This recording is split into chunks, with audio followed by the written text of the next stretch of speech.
Para el Perú y el mundo, Radio Horizonte. Buenas nuevas en tu vida. Horizonte 99.9 FM. Informando y evangelizando te lleva buenas nuevas en tu vida. Radio Horizonte.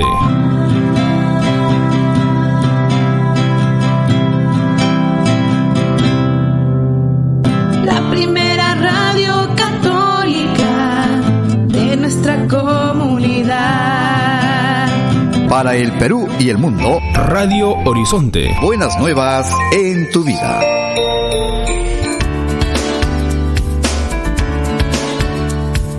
Queridos amigos y amigas, ya estamos en sintonía de tu programa Magazine Contigo, listos para iniciar una jornada comunicacional muy especial en Radio Horizonte, tu emisora familiar.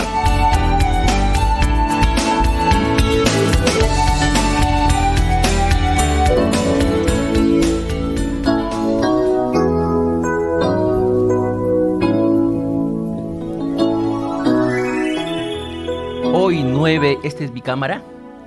Hoy 9 de octubre del 2021 iniciamos una nueva jornada comunicacional en su programa Magazine Contigo.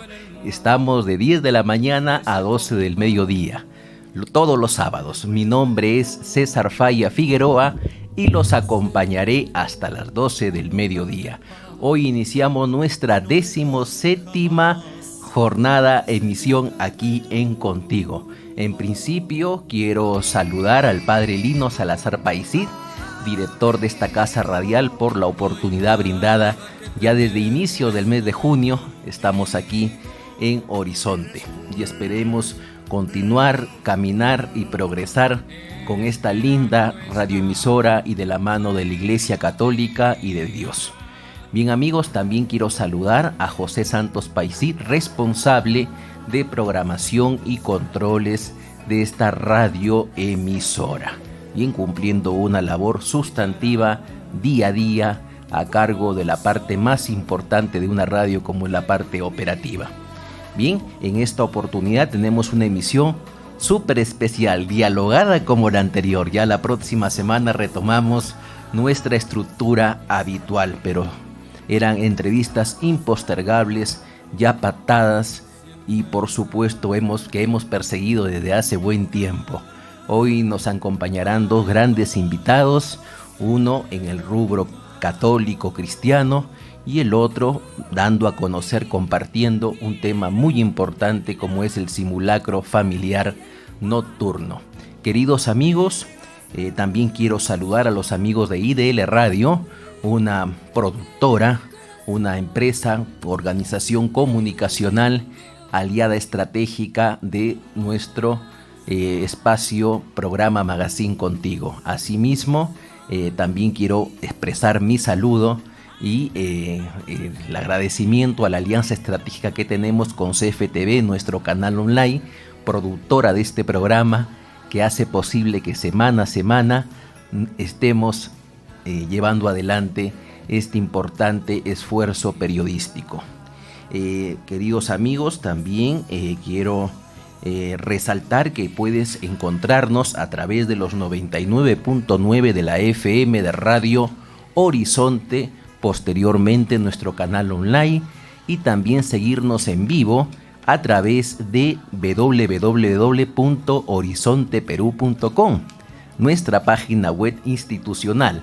Asimismo, amigos, también pueden sintonizar en vivo en nuestro espacio de Facebook, Horizonte Chachapoyas 99.9 FM.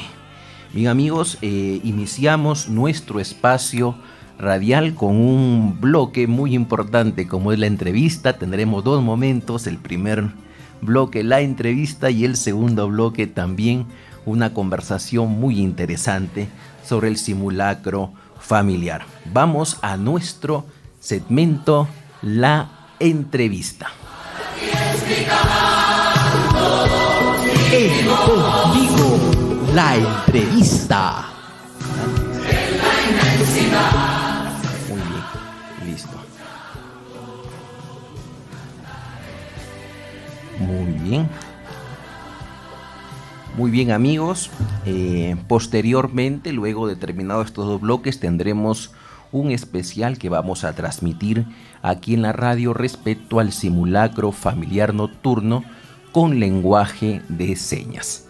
Bien, en esta oportunidad tenemos en nuestro bloque la entrevista, la visita de una autoridad de la iglesia, el padre Erles Barbosa Cubas, rector del preseminario y encargado de la pastoral vocacional de la diócesis de Chachapoyas. Con él vamos a conversar respecto a un tema sustancial como son las vocaciones profesionales, su labor dentro de la iglesia y otros temas concernientes al mundo y al universo católico.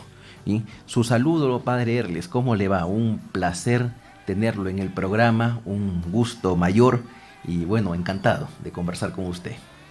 Muchas gracias, César, por la invitación y en primer lugar agradezco a Dios por concederme esta maravillosa oportunidad de llegar a muchas personas a través de este medio, a través de la radio, a través de la página de Facebook de Radio Horizonte y de tu canal también, de llegar con un mensaje de Dios, hablando en específico sobre la vocación.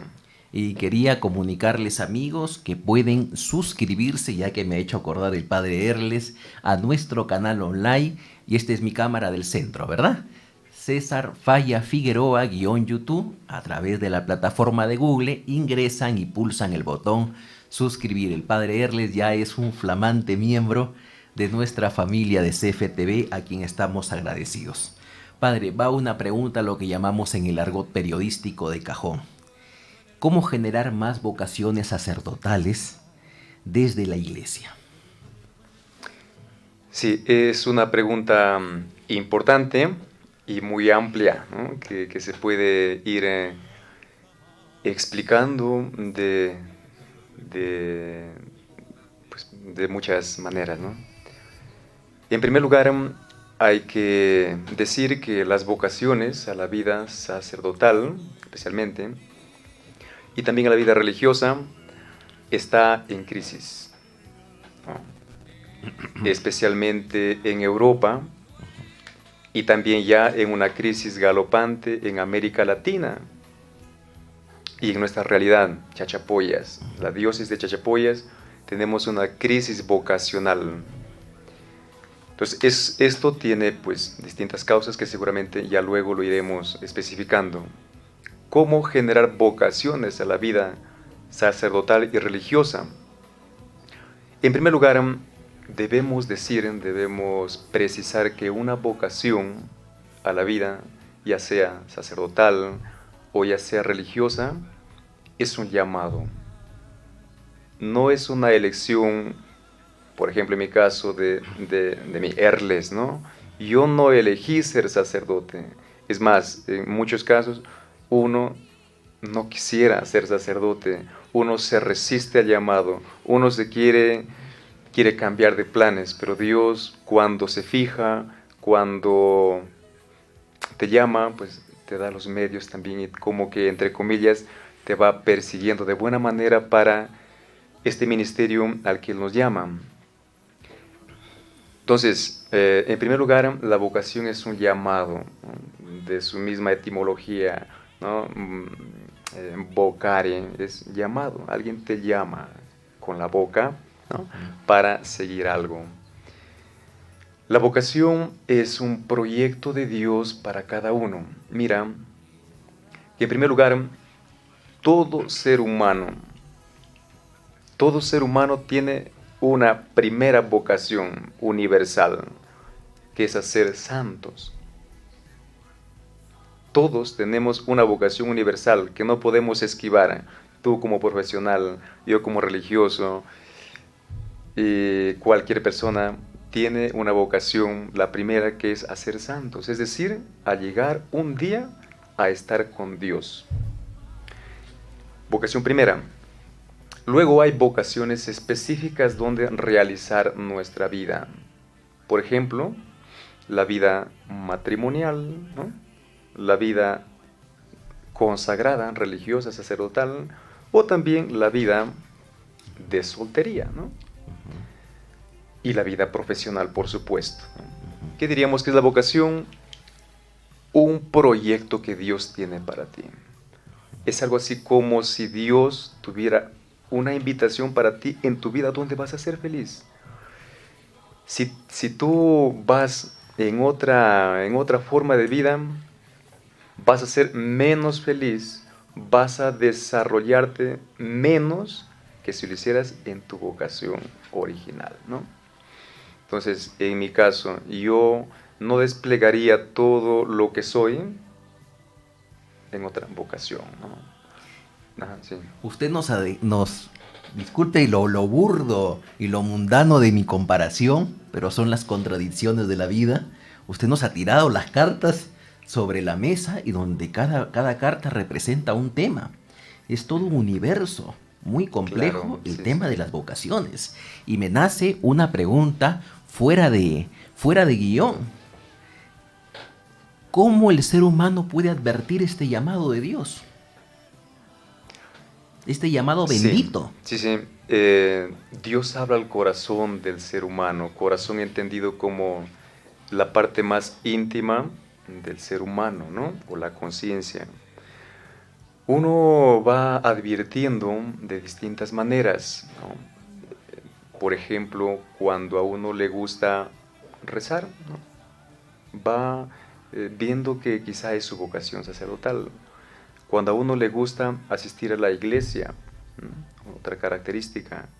Cuando a alguien le gusta ser caritativo, solidario con los demás, ¿no?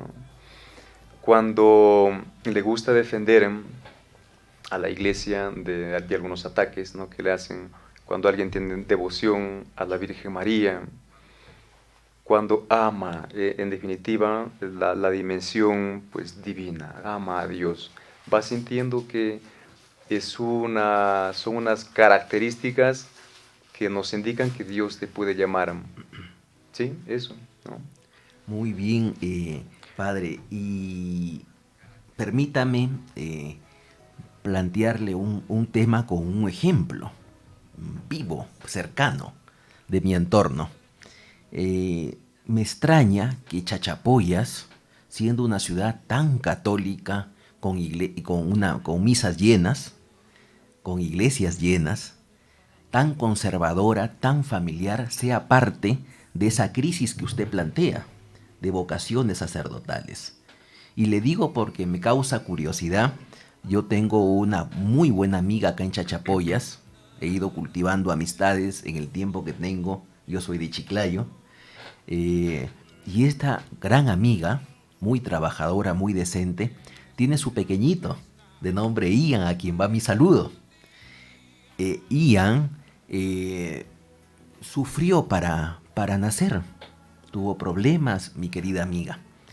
Y bueno, ella me comenta por el sufrimiento que he tenido en mi parto. Ian es un milagro de Dios y yo se lo voy a entregar a Dios. Ian se muestra muy solidario, tiene 2 años y medio, muy noble, me llama mucho la atención, yo lo quiero muchísimo, es uno de mis mejores amigos. Y le veo una actitud pacífica, veo que tal vez él puede ser sacerdote. Lo que digo tal vez es algo desatinado, pero lo siento profundamente. ¿Cómo vemos esto, padre? Sí, la vocación va naciendo muchas veces en la niñez, como en mi caso, ¿no? Y yo siento que el Señor me llamó cuando estaba muy pequeñito. Mis papás me llevaban a la iglesia de muy pequeño y sentía que iba germinando esa semilla de la vocación desde muy pequeño. Pero claro, lo que tú puedes advertir o sientes en ese niño, ¿no? O ves que podría Dios hacer en la vida de ese niño, puede que más adelante veamos que no se cumple, ¿no? Porque el ser humano es libre, totalmente libre. Dios puede tener para mí una vocación de sacerdote, por ejemplo, en mi caso, ¿no? O o la historia de cualquier sacerdote. Pero yo le pude decir a Dios no. ¿Papá y mamá no pueden influir? Influyen, pero no determinan. Te ayudan, en el caso positivo, te animan, si es posible lloran para que tú vayas al seminario, ¿no? En el sentido positivo, pero no determinan. O por el contrario, de manera negativa, te pueden decir, hijito, sobre mi cadáver, no te vas, tú vas a estudiar para ser profesional y tener dinero, como ha pasado en varias, o por lo menos recuerdo 2 oportunidades, ¿no? Que lo he visto en el preseminario de Chachapoyas, ¿no? Familias que se oponen a que su hijo empiece una vida de formación hacia el sacerdocio, porque vivimos en un mundo materialista, ¿no? En un mundo que lo más importante es el dinero que el servicio. Más importante es el nivel social, según el mundo, que escuchar la voz del Señor y ponerlo en práctica, ¿no? O cumplir lo que Él nos pide. Entonces, sí, ¿cuánto nos gustaría, ¿no? ¿Cuánto nos gustaría que esos niños que nosotros vemos como posibles sacerdotes llegaran a ser, por supuesto? ¿Qué es lo que hay que hacer? Rezar por él y que la familia pueda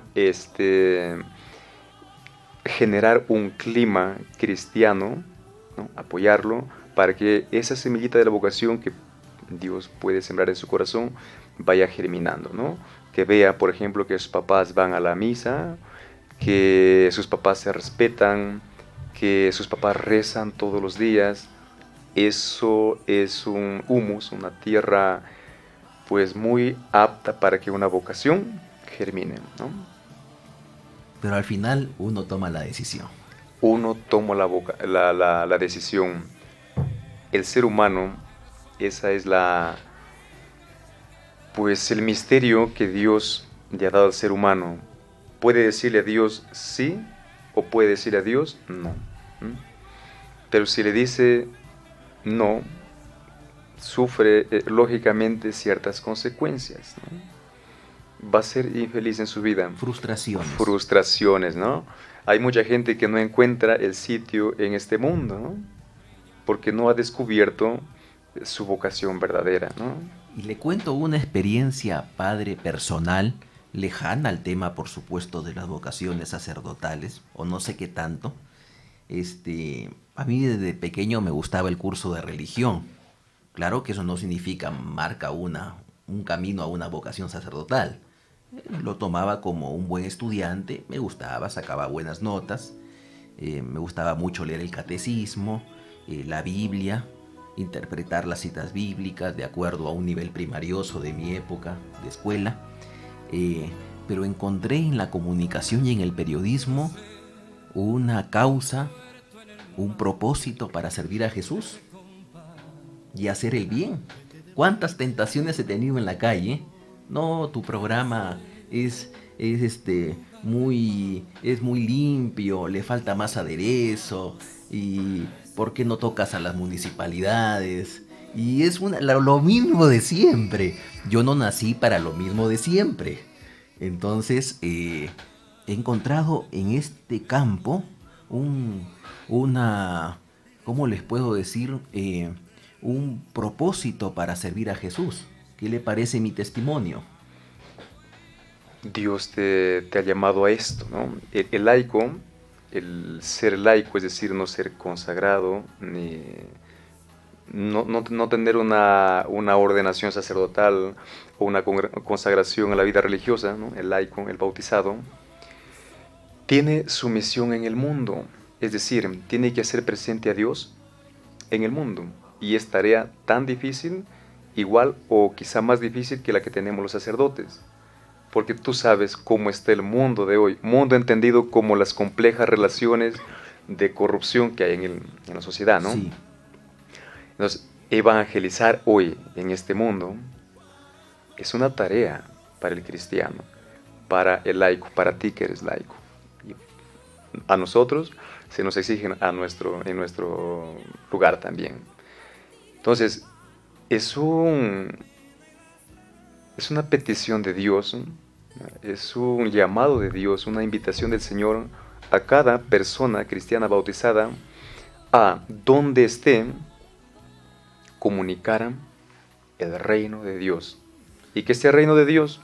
Comunicar el bien, ¿no? La justicia, sí. Los medios de comunicación, por la penetración que tienen ahora con las redes sociales, los portales electrónicos, ¿se puede sumar a la labor de orientar, fiscalizar, educar, entretener, la de evangelizar? Por supuesto, se puede ver hoy más que hace algunos años atrás que la Iglesia Católica se ha dado cuenta que en los medios de comunicación están casi el 100%, especialmente de jóvenes, ¿no? Las calles digitales donde los podemos encontrar, ¿no? Donde los podemos encontrar. Fácilmente y muy cercanamente. Sí. ¿Dónde están los jóvenes? No vienen a una reunión, a una charla vocacional, a un congreso juvenil. No llegan. No están a menudo en la ¿Dónde iglesia. están? No están en la iglesia. ¿Dónde los encontramos? En las calles digitales. Ahí está, ¿no? El joven, incluso pues el adulto, ¿no? De hoy. Y sí, ya la Iglesia Católica se dio cuenta desde hace varias décadas atrás que el mundo digital es una oportunidad y es necesario entrar en ello para evangelizar. Es muy importante eso. El Concilio Vaticano II, que se dio en los años 60, ¿no? 60-65, escribió ahí una declaración sobre los medios de comunicación, en donde nos invita a entrar en ese mundo también de la comunicación desde la iglesia, teniendo en cuenta que Jesús fue el primer comunicador. El primer locutor es Jesús. ¿Por qué? Porque nos trajo la buena nueva del Padre al mundo, una buena nueva desde Dios, ¿no? El reino de Dios. Entonces sí, felicito y admiro y rezo también por tu vocación desde los medios de comunicación y que sigas comunicando el bien a los demás, ¿no? Que Dios hable por ti. Muchas gracias, Padre. Y quería, de la mano con ese último comentario generoso de su parte, Padre Erles, comentarles que es la primera vez en mi vida que recuerde en los 20 años de trayectoria periodística, comunicacional, que recuerde haber podido entrevistar a un padre. Primera vez en mi vida. Y casi ya bordeando mis 40 años, es un milagro de Jesús y lo recibo con el mayor agrado. Es un gran regalo. El Señor tiene para nosotros sorpresas en la vida, no porque sea yo Erles, ¿no? Sino que, como dice la palabra de Dios en Levítico, al sacerdote lo tendrás por una persona especial. Exactamente dice, lo tendrás por santo, porque yo soy santo, porque el sacerdote representa pues a alguien, ¿no? Es un enviado de Dios. Entonces, mira que la vocación a la vida sacerdotal es una vocación tan maravillosa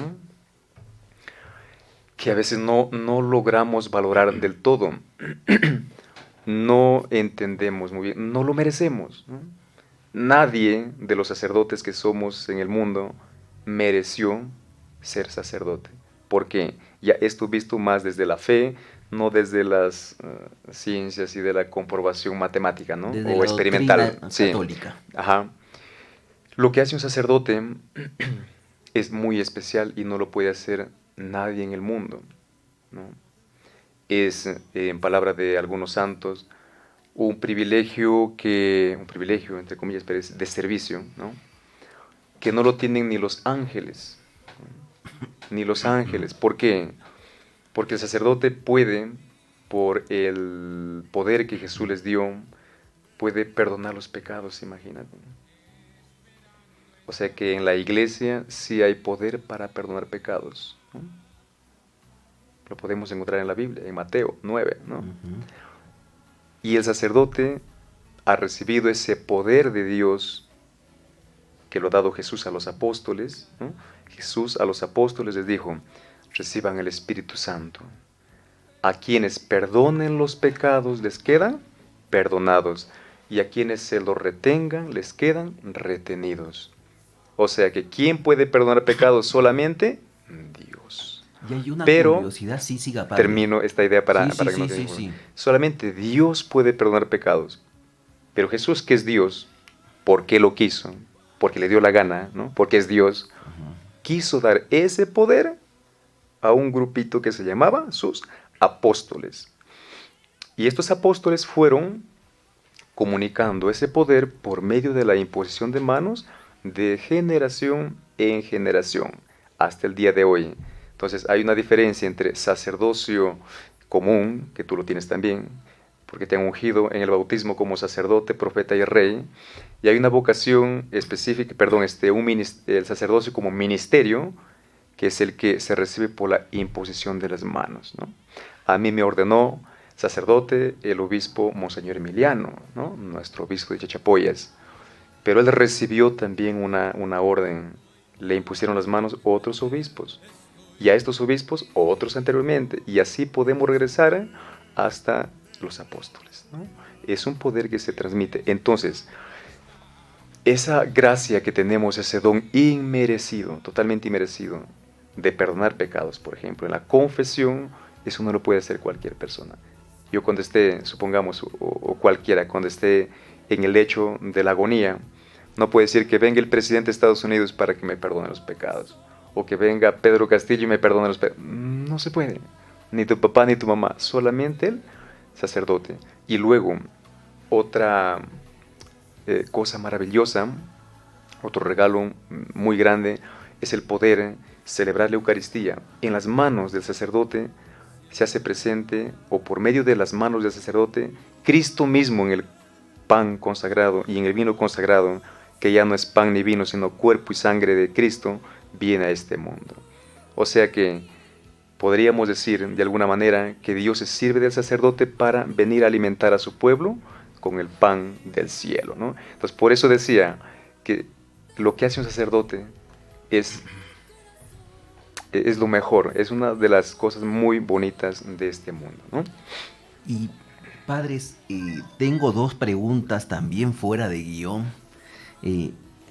Una que recuerdo desde la niñez, tenía esa amplia curiosidad.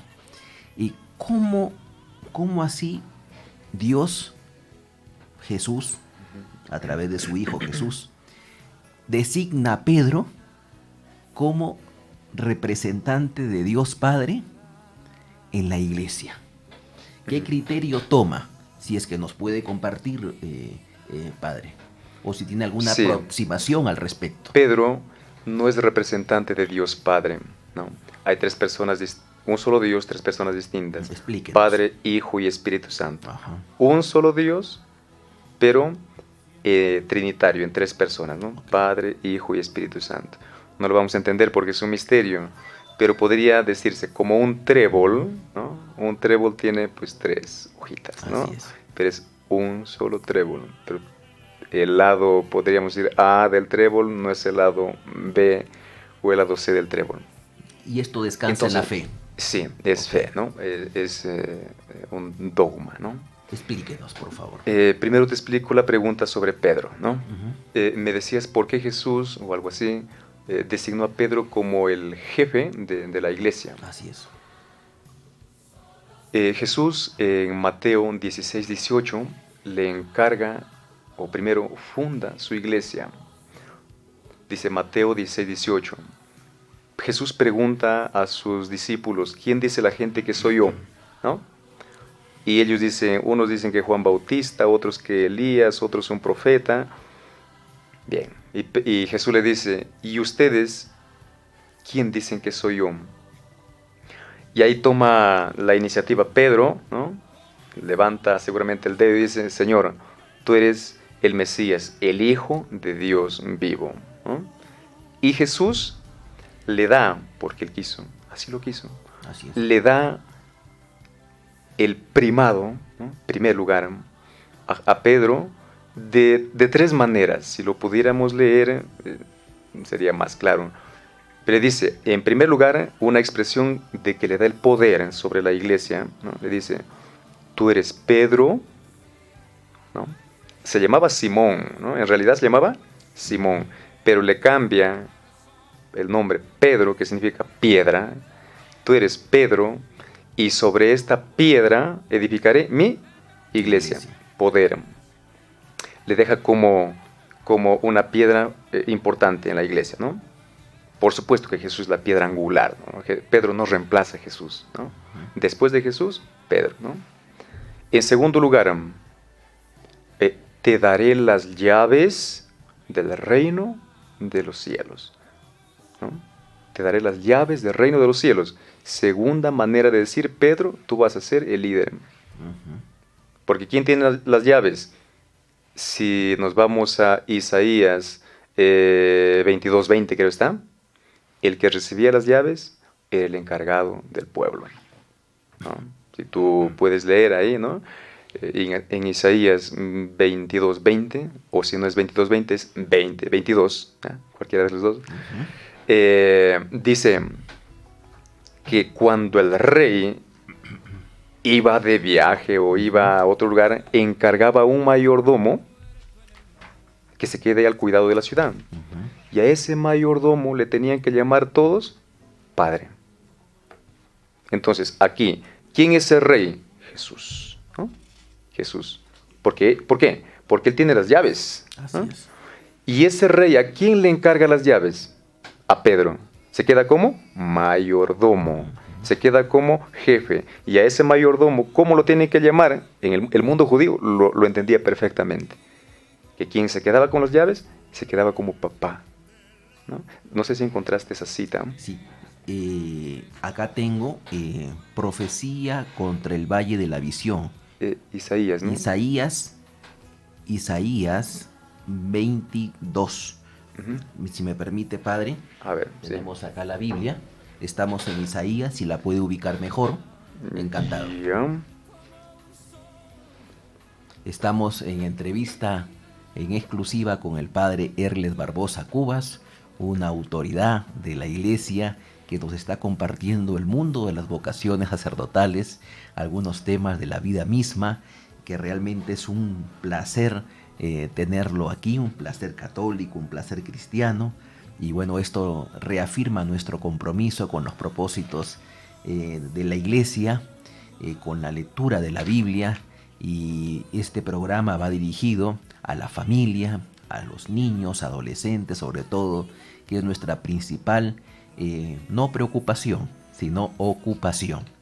Bien, y esto fortalece y reafirma nuestro propósito de ser parte de esa triada perfecta que llamamos la iglesia de un lado, los medios de comunicación del otro, y en el centro la familia, que es el espacio más importante de una sociedad, y por lo cual la iglesia fundamentalmente, y en un segundo lugar los medios de comunicación, las instituciones educativas a nivel primario, secundario, deberían trabajar, y tenemos que trabajar para fortalecerla, queridos amigos. Yo tengo preguntas todavía muy importantes, una pregunta muy especial, y bueno, de verdad estamos muy agradecidos con la presencia del padre Erles en esta 17ª emisión de hoy sábado 9 de octubre. También quería expresar mi saludo a la Marina de Guerra del Perú. El día de ayer, 8 de octubre, se celebró el Día del Combate de Angamos, y por supuesto a la figura egregia de don Miguel Grau Seminario. Muy bien. Continuamos, padre. Tenemos aquí la cita, no lo había tenido a la memoria, pero perfecto. Sí, está en Isaías 22:20. 22:20. Dice: aquel día llamaré a mi servidor, a Eliakim, hijo de Hilcías, ¿no? El rey llama a un siervo, ¿no? Lo llama, dice: le pasaré tu traje, le colocaré tu cinturón y le confiaré tu cargo, y será un padre para los habitantes de Jerusalén y para la familia de Judá. Pondré en sus hombros la llave de la casa de David. O sea que el rey al siervo le pone llaves en su hombro. Listo. Cuando él abra, nadie podrá cerrar. Cuando cierre, nadie podrá abrir. O sea que esta figura de que Jesús le da el poder o le da las llaves a Pedro, no se le inventó Cristo, ¿no? Sino que ya cogió, agarró el texto de Isaías. Entonces, el judío entendía que cuando se le daba las llaves a alguien, quedaba como líder, como encargado, como jefe. Entonces, segunda manera que Jesús le deja a Pedro como encargado es que le da las llaves del reino de los cielos. Y tercer momento, forma en que Jesús le da el poder sobre la iglesia, es que le dice, lo que ates en la tierra quedará atado en el cielo, y lo que desates en la tierra quedará desatado en el cielo. Entonces, porque Jesús lo quiso así, ¿no? Es la voluntad de Dios, dejó a Pedro como encargado de la iglesia. Entonces, y luego en los Hechos de los Apóstoles encontramos a Pedro tomando la batuta, ¿no? Tomando el liderazgo. Todos los apóstoles estaban de miedo, llegó el Espíritu Santo, se sintieron fortalecidos, y Pedro es el que predica a los judíos, ¿no? Dice, y Pedro tomó la palabra y dijo, ¿no? Judíos, ¿no? Conviértanse.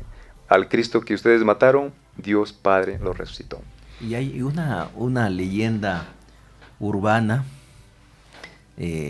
muy conocida desde niño, que nos dice que cuando vayamos al cielo, vamos a encontrar a San Pedro, y él va a dar cuenta de nuestros pecados, nuestros aciertos, nuestro nivel de santidad, de la manera como hemos seguido los propósitos cristianos, y él nos dirá si vamos, si entramos, si él abre las puertas del cielo para nosotros, o si vamos al purgatorio. Esa es una leyenda urbana, no de la iglesia, pero desde esa perspectiva católica quería que nos pueda compartir. Y lo digo muy seriamente, padre, y con todo respeto a mi iglesia. Sí, pues hay incluso bastantes chistes que se hacen, ¿no? Sobre Pedro y las supuesto, llaves. Bueno, también. Cuando Jesús da las llaves a Pedro, pues le da autoridad. Simplemente quiere decir que Pedro en la iglesia tiene autoridad. Y la iglesia donde está Pedro, ¿no?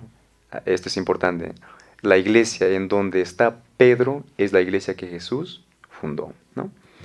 Y aquí el representante de Pedro es el Papa Francisco, ¿no? Es la iglesia católica. ¿Qué quiere decir que tenga las llaves?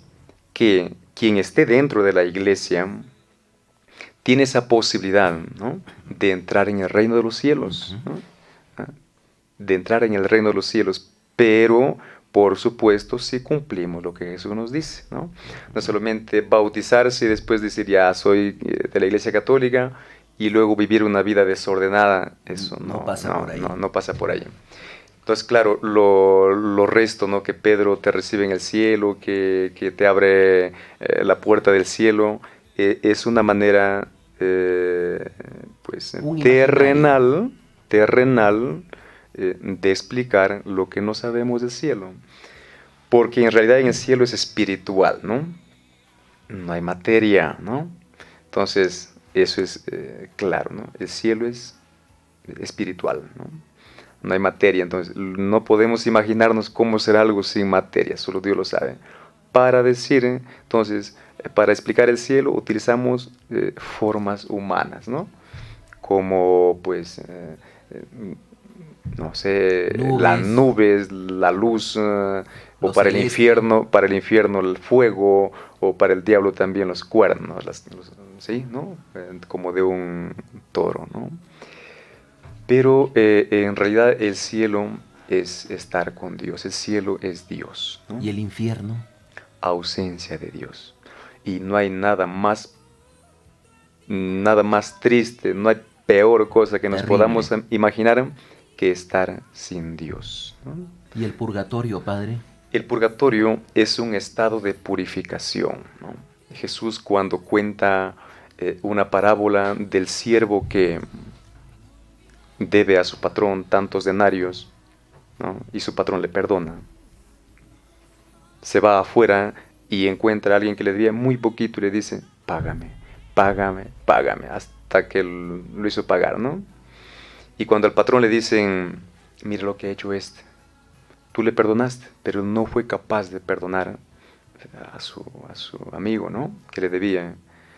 Entonces Jesús nos dice, pónganse de acuerdo mientras van de camino, porque si no, te van a entregar al juez y el juez te pondrá en la cárcel. Te aseguro que de allí no saldrás hasta que hayas pagado el último centavo, ¿no?, de lo que debes, ¿no? Entonces, cuando dice, mientras van de camino, póngase de acuerdo con su enemigo, quiere decir, mientras van por este mundo, hagan las cosas bien. Si tienen algún impasse con algún hermano, arréglelo, ¿no? Pídase en la tierra.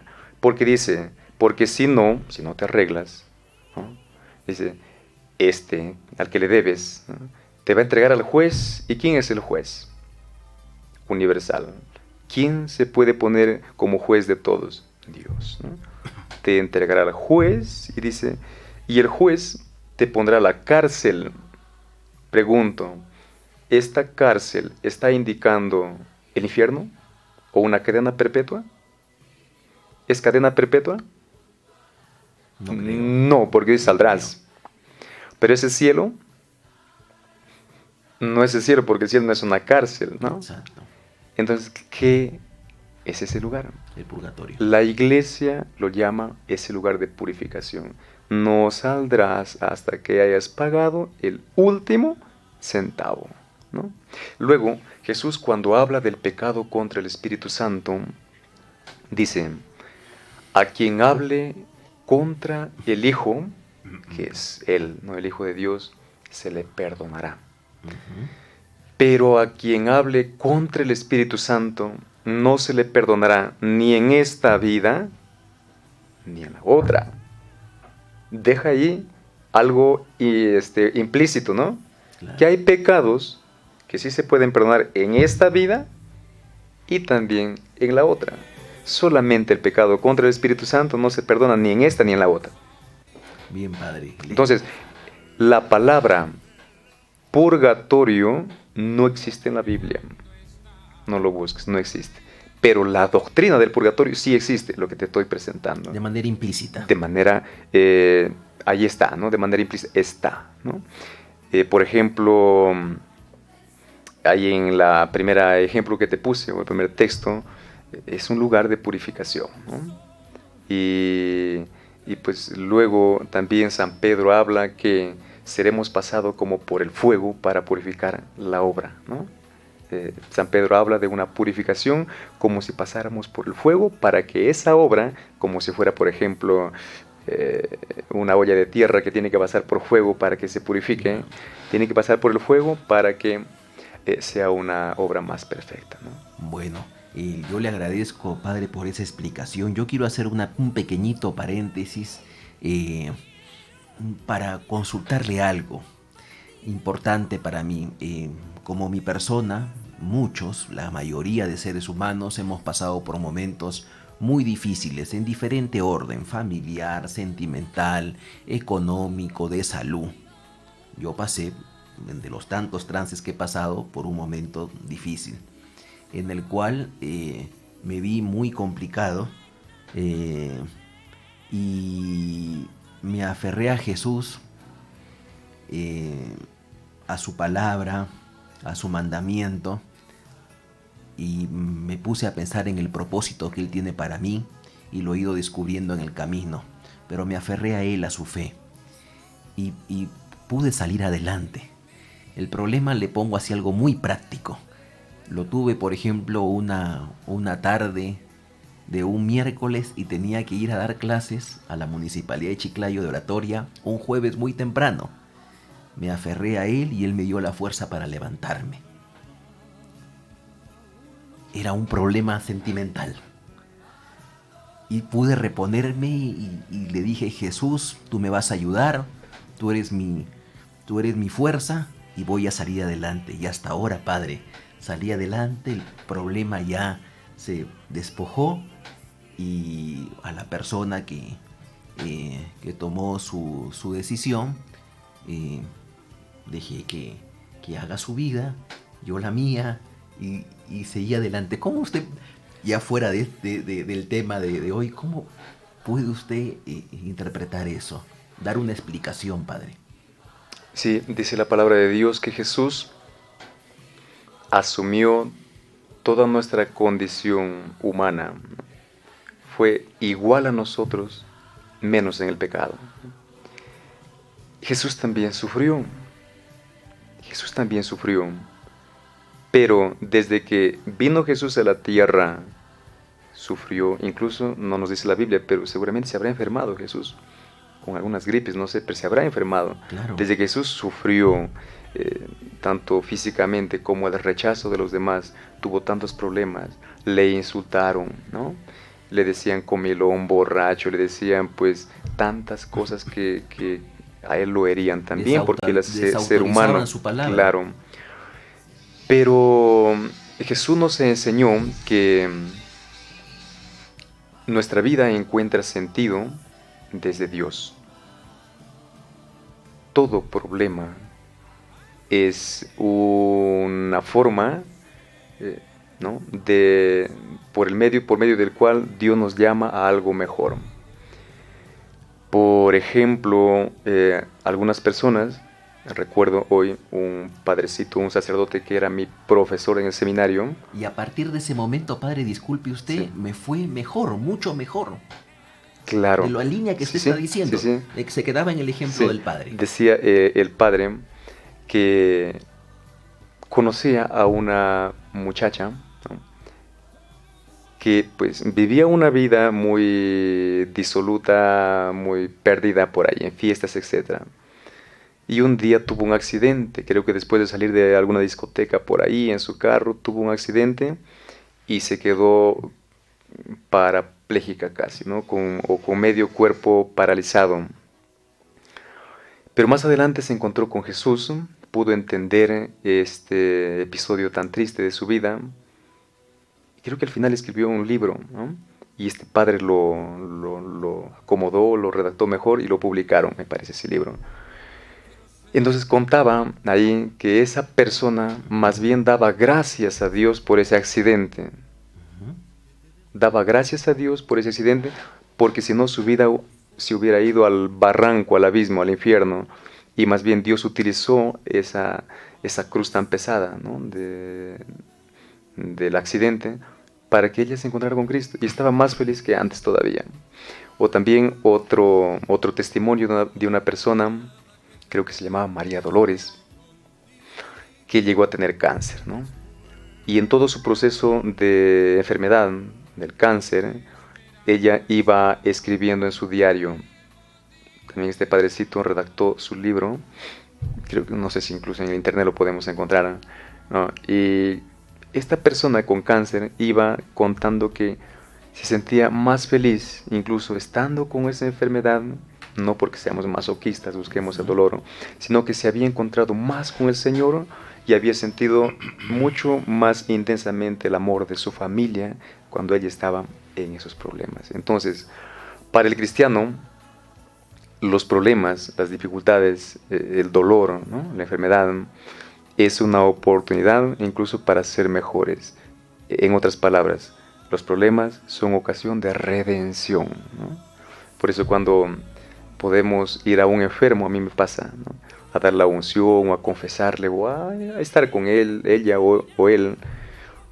Y cuando ves que esta persona vive su enfermedad con una paciencia, con fe, me evangeliza a mí. Entonces, esa persona, ha sido un instrumento de Dios para que me evangelice a mí, ¿no? Y para que evangelice a su familia y a quienes lo visitan. Entonces, Dios se sirve de estas situaciones de debilidad del ser humano, problemas de cualquier tipo, para ser mejores, ¿no? Qué lindo. Si me permites, termino con esta parte, ¿no? Sí. Creo que más de uno conocemos a una plantita que se llama, algunos le decimos galán de la noche, no sé en otros lugares cómo lo conocerán, pero es una plantita que solamente despide su fragancia tan exquisita en la noche.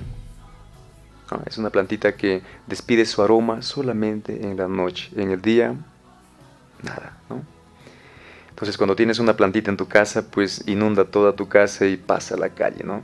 Y se puede percibir una fragancia muy exquisita. Debemos ser nosotros también así. Debemos ser como esas plantas que cuando la tiniebla es más densa, cuando la noche es más oscura, problemas, enfermedad, ¿no? Incomprensiones, debemos despedir esa fragancia de la fe, ¿no? De la oración, de la esperanza en Dios, de las obras de caridad, participar de los sacramentos, ¿no? Como especialmente de la confesión y de la Eucaristía.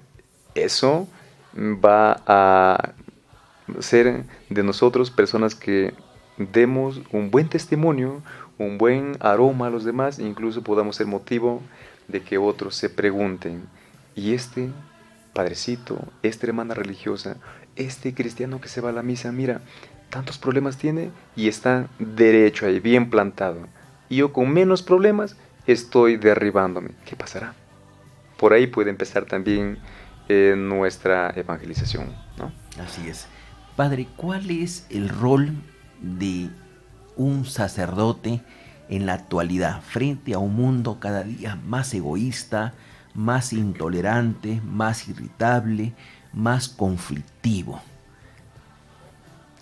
Sí, el sacerdote cumple un rol muy importante en la sociedad porque tiene a su cargo un rebaño bastante amplio y por medio de, por ejemplo, las misas llega a un pueblo importante, ¿no? A un grupo importante de la sociedad.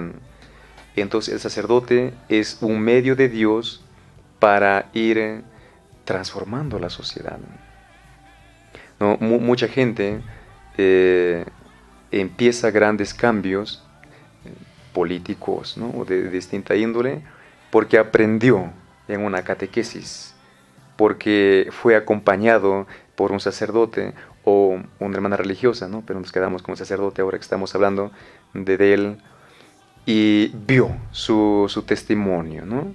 Hay muchos hombres de saber, ¿no? que cuentan su testimonio y dicen, me inspiró la sencillez, la predicación, la vida, el ejemplo de tal sacerdote, ¿no? Como hay muchos malos sacerdotes, o habemos, también hay buenos sacerdotes, ¿no? Pero ¿dónde se encuentra lo fundamental del trabajo del sacerdote en relación al cambio de nuestra sociedad? Está en la dimensión espiritual, ¿no?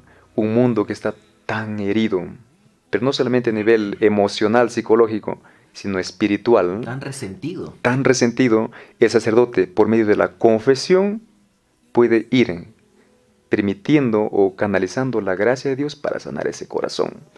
Entonces, lo que quizá esa persona resentida pudo ser un futuro delincuente, ahora es una persona, un buen padre de familia, ¿no? Ya en el epílogo de esta conversación, padre, sabemos de su compromiso al mediodía. Sí. Así es. ¿Cuál es su impresión de este espacio que acoge Radio Horizonte, del programa Magazine Contigo? Sí, César, antes de responderte esta pregunta, permíteme adelante. Responder más bien a la primera pregunta, ¿no? Encantado. Que me hacías, cómo podemos fomentar más las vocaciones a la vida sacerdotal. Mira, en primer lugar, la oración, ¿no?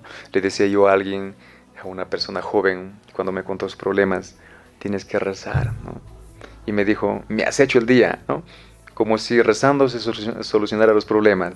No, para nosotros la oración es fundamental, ¿no? Es esencial. Así como necesitamos oxígeno para nuestros pulmones, para nuestra vida, así igualito, esa misma comparación es la oración para nuestra vida espiritual, ¿no? Y necesitamos orar en familia. Yo de niño escuchaba una canción que no la tomaba mucha importancia, pero que ahora lo valoro muchísimo más y veo que es verdad. Decía, familia que reza unida, permanece unida. La familia que reza unida, permanece unida, permanece unida, permanece unida en el amor de Dios. Mi familia rezaba, nos hacía rezar a nosotros. Nos levantaba bastante temprano, ahí un poco de frío, a la mesa donde desayunábamos, almorzábamos y cenábamos, y nos hacía rezar el rosario u otras oraciones, mi papá. Rezábamos unidos, hasta ahora permanecemos unidos, ¿no? No es gratis, es fruto de la oración. No quiero decir que no hayamos tenido problemas, ¿no? Entonces, primer punto, rezar en familia y como también pues a nivel personal, por las vocaciones. Luego, cuidar las que tenemos, ¿no? El sacerdote ahora tiene que defenderse a veces en todo de los medios de comunicación, porque a veces nos dan a la iglesia mucho, ciertos medios nacionales, ¿no? La iglesia es como el punto a destruir en algunos medios de comunicación, ¿no? Entonces, el cristiano, ¿no?, tiene que cuidar a sus sacerdotes, ¿no? Tiene que tratar de cuidarlo de distintos peligros, ¿no? Ayuda también mucho una sociedad que ora por sacerdotes y que lo cuida de distintas maneras, ¿no? Bueno, eso. Y pues el testimonio nuestro como sacerdotes también puede animar o desanimar a los jóvenes para la vida sacerdotal. Y me parece muy importante este programa en donde podemos ir formando a las personas que nos van escuchando en distintos temas, ¿no?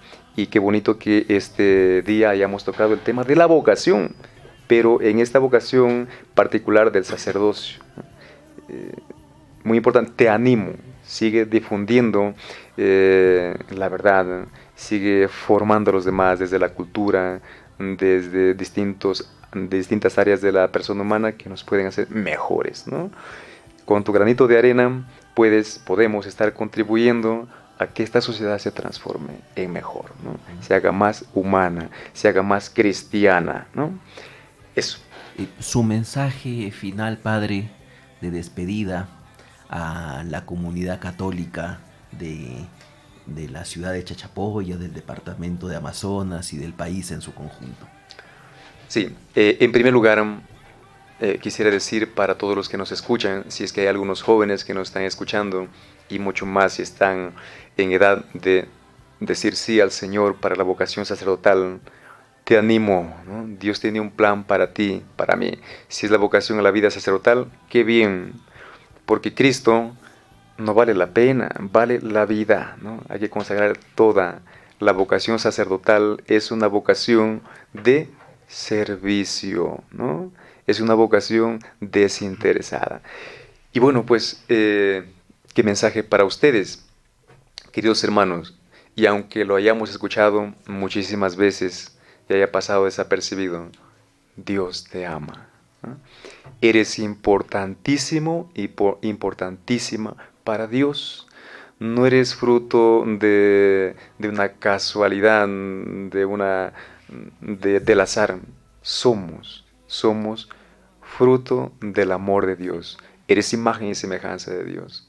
Dios te quiere tal como eres, pero sí te pide y nos pide que vayamos mejorando en nuestra vida.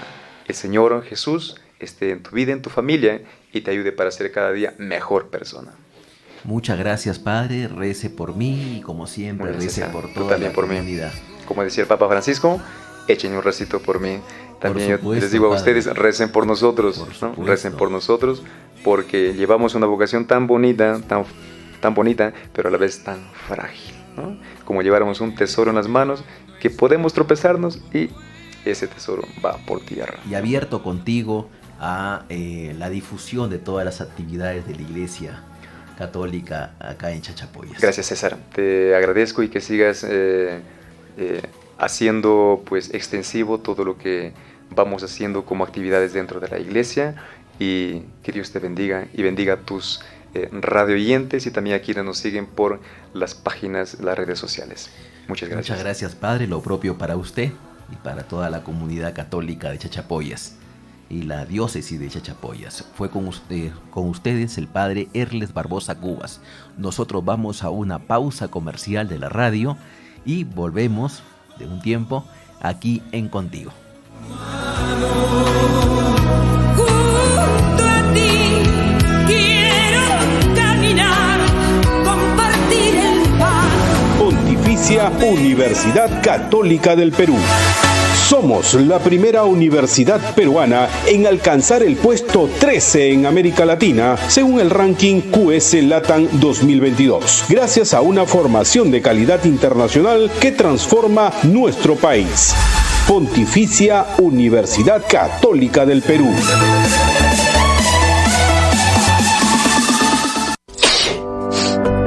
Al estornudar y toser, expulsamos partículas de saliva con alta carga viral, capaces de ingresar a tu cuerpo, convirtiéndose en el principal responsable de producir y propagar enfermedades respiratorias como el coronavirus. Para prevenirlas, cuando estornudes, cúbrete con el antebrazo o ayúdate con un pañuelo. Si tienes las manos sucias, evita tocarte los ojos, nariz y boca. Lávate con abundante agua y jabón durante 20 segundos y evita el contacto con personas que tengan síntomas de infecciones respiratorias. Protégete del coronavirus. Es un mensaje de esta emisora.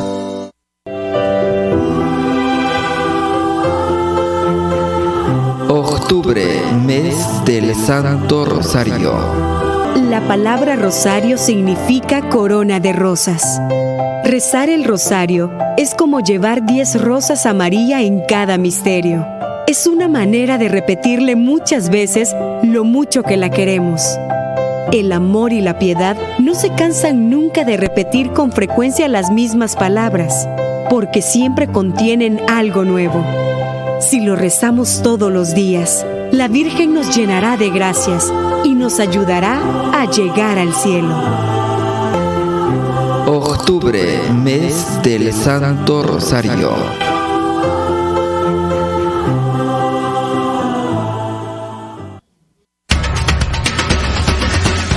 Consejos de alimentación saludable frente al COVID-19. Fortalece tu sistema inmunológico a través de la alimentación.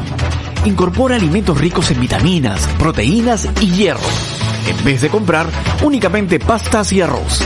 La Organización de las Naciones Unidas para la Alimentación y la Agricultura recomienda sumar frutas, verduras y legumbres en las comidas. Somos lo que comemos.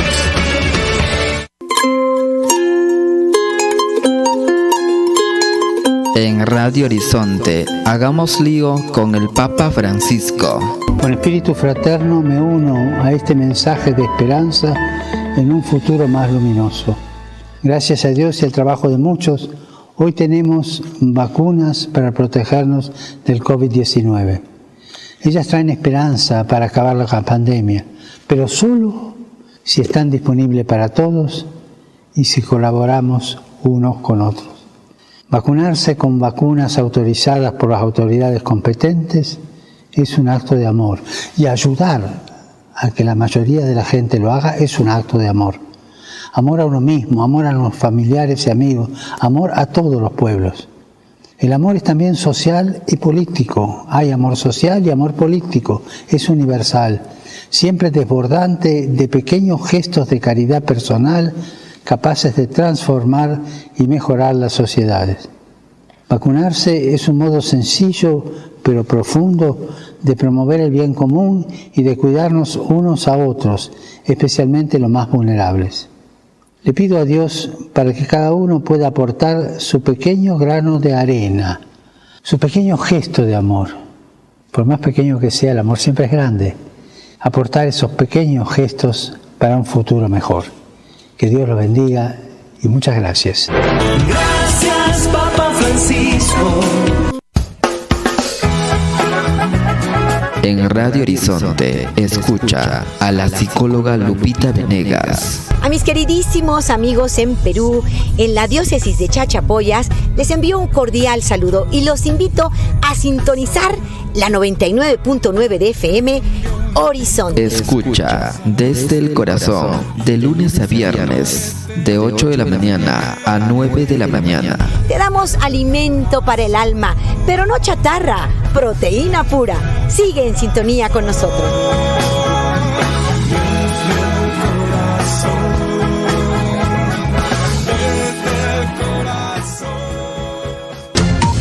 Horizonte 99.9 FM. Informando y evangelizando te lleva buenas nuevas en tu vida. Estás en sintonía de Contigo, un magazine pensado en ti. Contigo, tu programa magazine. Todos los sábados de 10 de la mañana a 12 del mediodía. Dirige y conduce César Falla.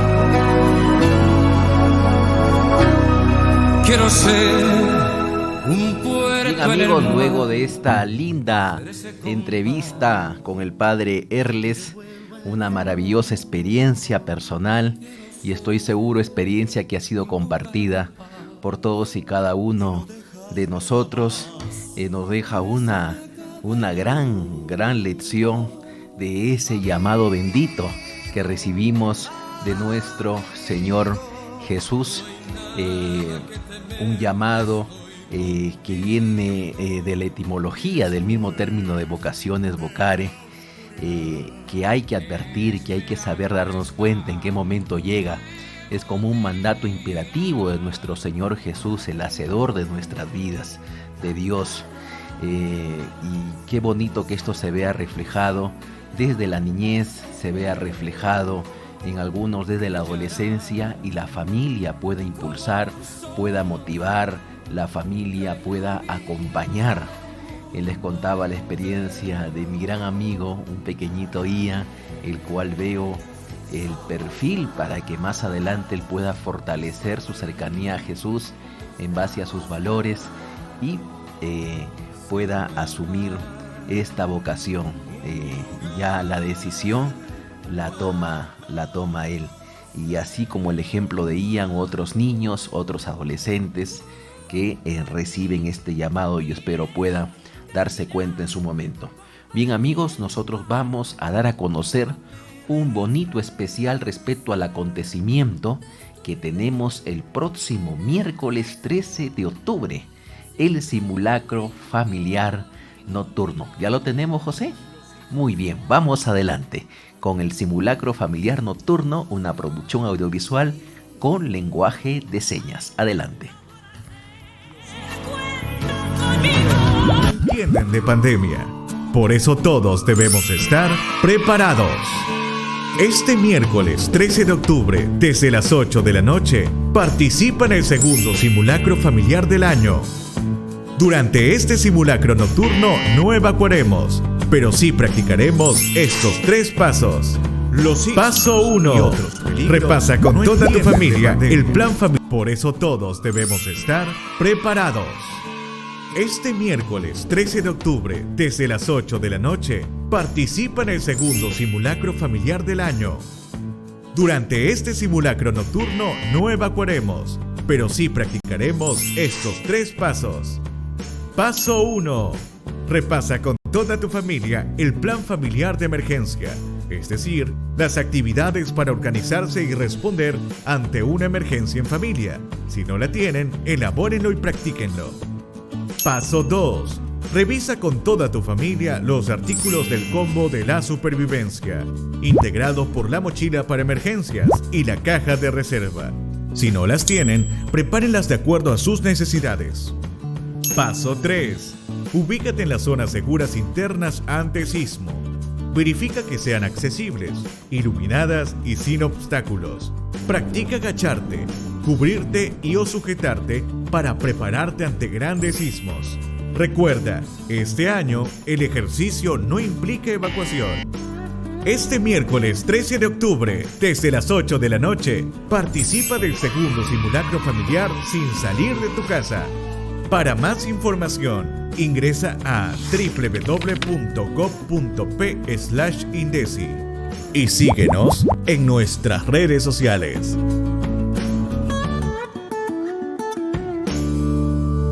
Defensa civil, tarea de todos. Bicentenario del Perú. Y análisis político y social. Migaceta.com.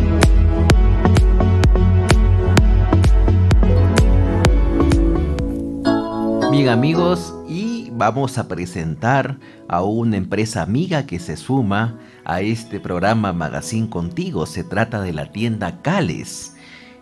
Cales es un emprendimiento de la ciudad de Chiclayo que ha venido aquí a Chachapoyas y que está dando que hablar esta hermosa tienda. Número de catálogos y delivery al 912-285-802. Reiteramos, 912-285-802. Puedes ubicar Cales y Miquel en Girón Hermosura número 560. Reiteramos, Girón Hermosura número 560. Se vende ropa de damas y caballeros. Tienen stock de ropa urbana, sport elegante, táctico, casual y muchas más prendas. También tienen joyerías, peluches coreanos y mascarillas para la piel. Cales, de nuestro amigo Edinson. Bien, ha sido un consejo comercial muy importante que damos con todo gusto aquí en su programa Magazine Contigo. Bien, amigos. Bien. ¿Y todo bien, José? ¿Todavía? Muy bien, muy bien. Vamos ahora a nuestro especial bloque aquí en Contigo del Manual de Urbanidades y de Buenas Costumbres.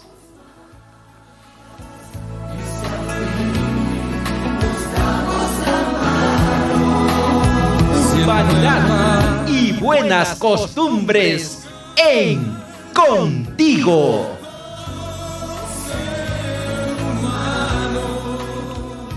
Vamos a tratar el punto 7 del conocido Manual de Carreño.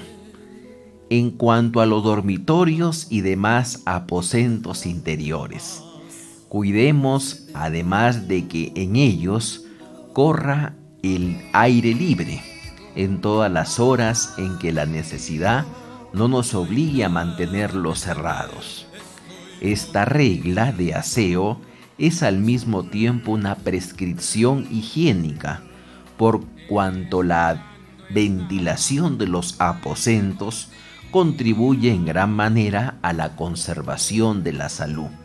Nada debe sernos, por otra parte, más desagradable que un médico o cualquier otra persona a quien debemos dar entrada en ellos tenga que pasar por la pena de echar de menos un ambiente puro. Es importante, amigos, que nuestras habitaciones, que nuestro cuarto, nuestra sala, los ambientes de la casa, que la cocina donde se preparan los alimentos esté ventilada, las puertas abiertas, las ventanas abiertas si no se puede la puerta, que haya espacios donde se pueda ventilar, se pueda refrescar el lugar, es importantísimo. Y puedan tener un mejor ambiente en donde vivir. Eso nos trae ahora el Manual de Urbanidad y Buenas Costumbres de Carreño, aquí en su programa Magazine Contigo. Y como siempre quiero señalar, nos acompaña nuestra Santa Biblia, semana a semana, queridos amigos, aquí en su programa Magazine Contigo. Bien, amigos, ahora quiero mostrarles dar presentación a nuestro segmento Constitución Política, que nos acompaña semana a semana. Adelante, por favor.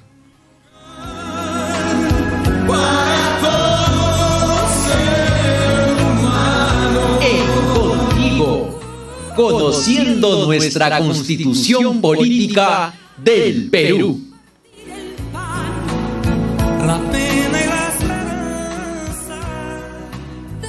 Bien, amigos, aquí tenemos la Constitución Política del Perú, que nos acompaña semana a semana aquí en su programa Magazine Contigo.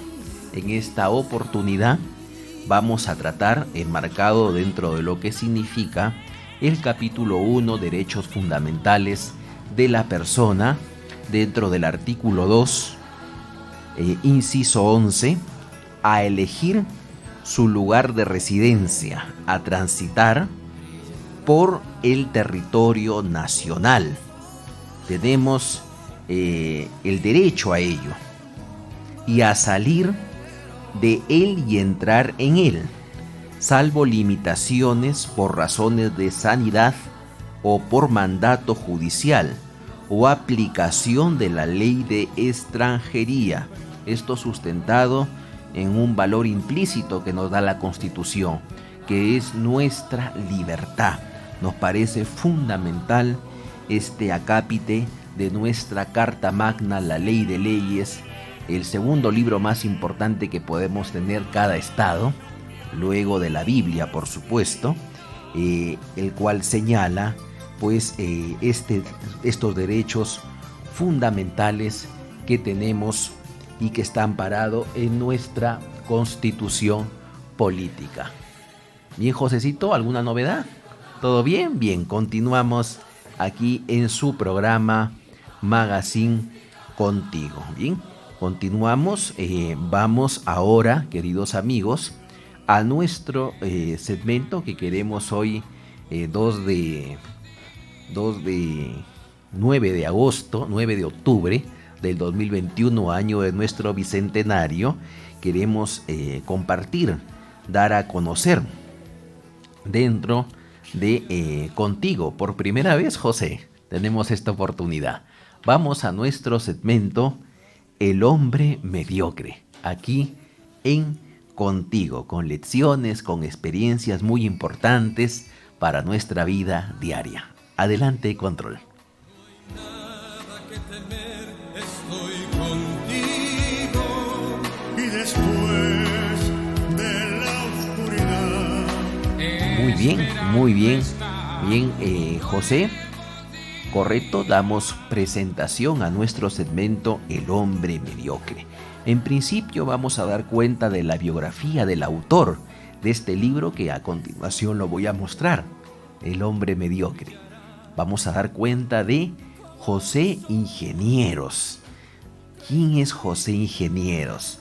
Filósofo y psicólogo argentino, nacido en Buenos Aires. Cursó estudios de medicina en la universidad de su ciudad natal, centro en el cual comenzó su carrera docente en 1904 como profesor de psicología experimental. Fue uno de los introductores de la psicología en su país, participando del positivismo imperante en la época y erigiéndose quizá en la última gran figura de esta corriente de pensamiento tan enraizada durante el siglo XIX. Escribió, entre otras muchas obras, Simulación de la locura en la lucha por la vida en 1903, adscrita a la intensa corriente darwinista vigente en la Argentina de aquel momento.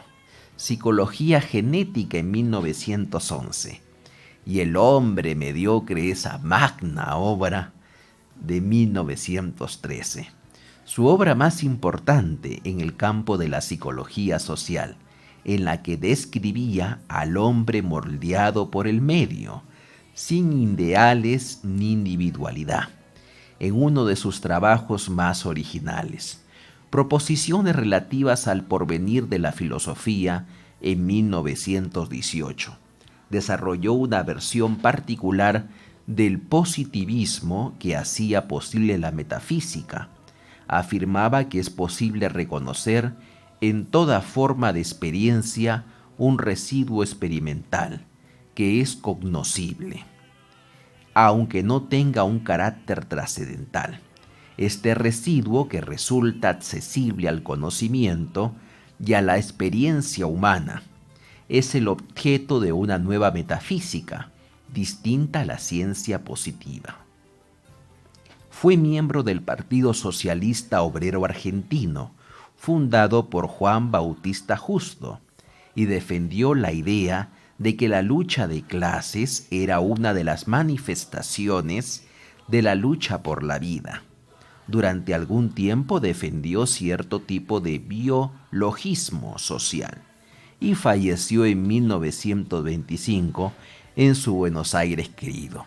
En esta oportunidad, queridos amigos, y José, que estamos en cabina, he querido dar a conocer, dar cuenta de la biografía del autor de esta maravillosa obra, El hombre mediocre.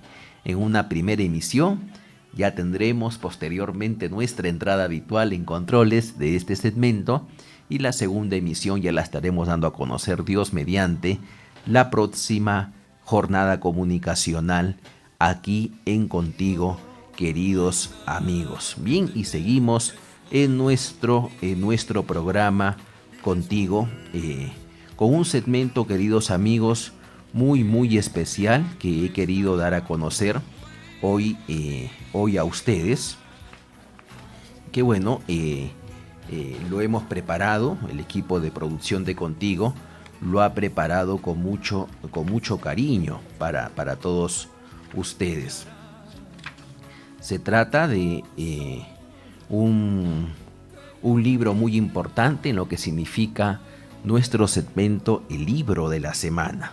Bien, vamos con este importante bloque aquí en nuestro programa Contigo. En Contigo, el libro de la semana.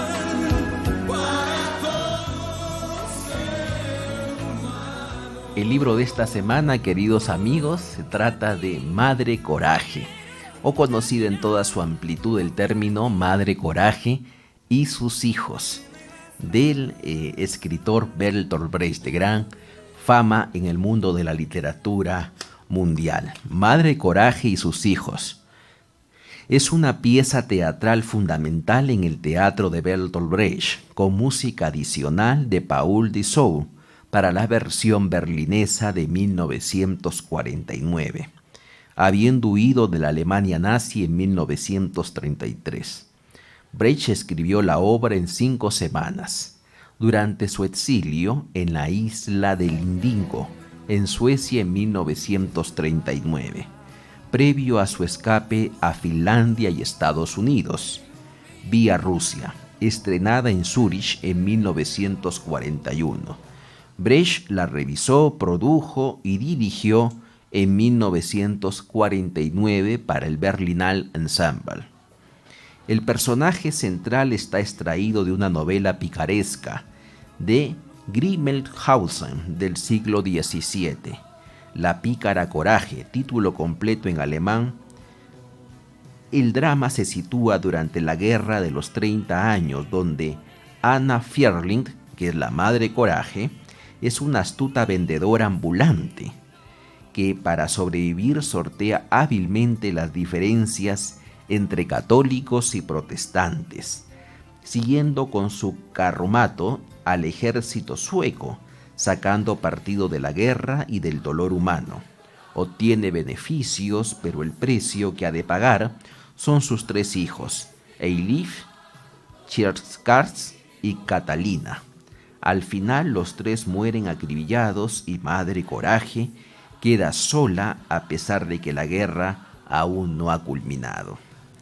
Es una profunda alegato antibélico donde Madre Coraje, mítica figura del costo de la guerra, termina sola en su desvencijado carromato y constituye una de las 9 piezas teatrales con la que Brecht trató de contrarrestar la ascensión del fascismo y una directa alusión a la invasión de Polonia por Hitler en 1939. Madre Coraje es una pieza fundamental del teatro épico del autor, para evitar la catarsis y permitir al público el entendimiento del proceder del personaje y las consecuencias de la guerra. Según Brecht, el personaje de la madre es un símbolo de la alianza entre la guerra y el comercio, en donde la codicia lleva a pérdidas irreparables.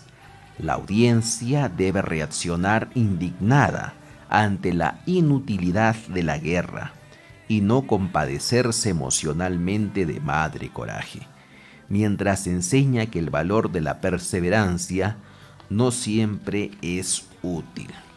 Bien amigos, estamos dando cuenta de este importante libro Madre Coraje en nuestro bloque, el libro de la semana. Y quiero compartir, queridos amigos, acá tenemos el libro de Bertolt Brecht. Quiero compartir un pasaje de este libro. Vamos a la página 55. Madre Coraje viene toda alterada. Se juega la vida o la muerte, pero dicen que con el sargento pueden hablarse. Solo que no debemos revelar que se trata de nuestro requesón, porque si no dirán que lo hemos encubierto. Todo es cuestión de dinero, pero ¿de dónde sacamos el dinero? ¿No estuvo la Ivette por aquí? La encontró en el camino, ya se pescó a un coronel. Quizás él compró una vivandería. ¿De veras quiere vender? Madre Coraje, ¿de dónde sacaré el dinero para el sargento? Predicante, ¿y de qué vas a vivir? ¿Y de qué va a vivir? Ahí está el problema, dice Madre Coraje. Ivette abraza a Madre Coraje. Querida Coraje, qué dicha encontramos de nuevo tan pronto, murmura. Él estaría dispuesto, en voz alta dice: este es mi buen amigo que me atesora en materia de negocios, porque he oído casualmente que usted quiere vender su carreta, debido a circunstancias especiales. Yo tendría interés. Hemos dado cuenta de un pasaje muy importante de este lindo libro de Bertolt Brecht. Bertolt Brecht nació en Augsburgo el 10 de febrero de 1898 y muere en Berlín Este el 14 de agosto de 1956. Fue un dramaturgo y poeta alemán, uno de los más influyentes del siglo XX, creador del teatro épico, también llamado teatro dialéctico. Eugen Bertolt Friedrich Brecht nació el 10 de febrero de 1898 en el seno de una familia burguesa de Augsburgo, estado de Baviera en Alemania. Su padre, católico, era un acomodado gerente de una pequeña fábrica de papel, y su madre, protestante, era hija de un funcionario. El joven Brecht era un rebelde que jugaba el ajedrez y tocaba el laúd. Se sentía atraído por lo distinto, lo extravagante, y se empeñaba en vivir al margen de las normas de su tiempo, de su recato y su sentido de disciplina. En la escuela destacó por su precocidad intelectual y terminó el bachillerato especial, nota abitur, al verse involucrado en un escándalo, inicialmente influido por la euforia de la guerra. Brecht la criticó con el ensayo sobre el poeta Horacio. Dulce y honorable es morir por la patria, en el que considera honorable morir por la patria y que Brecht considera como propaganda dirigida, en la que solo los tontos caen. Por ello, fue castigado con la expulsión de la escuela.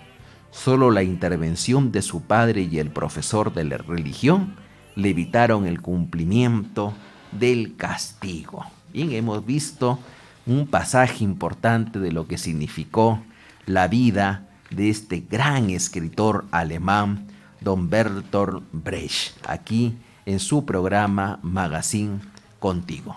Bien amigos, toca el turno ahora de nuestro bloque Valores y Principios.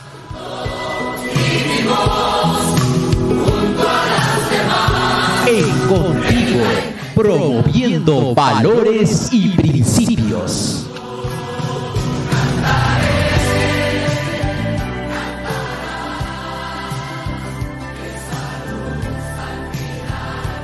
El valor que toca hoy día desarrollar es un valor fundamental que marca la trayectoria del ser humano: la honestidad. ¿Qué es honestidad? Como honestidad se designa la cualidad del honesto, Como tal, hace referencia a un conjunto de atributos personales, como la decencia, el pudor, la dignidad, la sinceridad, la justicia, la rectitud y la honradez, en la forma de ser y de actuar. La palabra proviene del latín honestitas, honestitais. La honestidad es un valor moral fundamental para entablar relaciones interpersonales basadas en la confianza, la sinceridad y el respeto mutuo. A ver, Josecito, si puedes ver. Una persona que actúa con honestidad lo hace siempre, apoyada en valores como la verdad y la justicia, y no antepone a esto sus propias necesidades o intereses. En este sentido, es una persona apegada a un código de conducta caracterizado por la rectitud, la probidad y la honradez. La honestidad verdadera contempla todos los aspectos de la vida de una persona. Se manifiesta socialmente, pero también en el entorno íntimo del individuo y en su vida interior. Esto quiere decir que la honestidad es tanto exterior como interior, en vista de la cual debe ser un comportamiento coherente, donde las acciones del individuo sean consecuentes con lo que piensa, con lo que dice y con lo que predica. Es una persona honesta, incluso los actos más pequeños están regidos por la honestidad. Informarle al vendedor que se ha equivocado a nuestro favor con el cambio. Devolverle al anciano el billete que se le acaba de caer sin notarlo. Cumplir con nuestras obligaciones, aun cuando nadie nos vaya a gratificar por ello. Vigilar nuestras palabras en la medida en que éstas pueden herir o afectar a terceros. Guardar discreción ante aquello que lo amerite. Ser prudentes en el manejo de nuestros recursos, tanto económicos como personales. Asumir la responsabilidad de nuestros errores. Rectificar y corregir cuando sea necesario. Ser leales y transparentes en nuestras relaciones con los otros.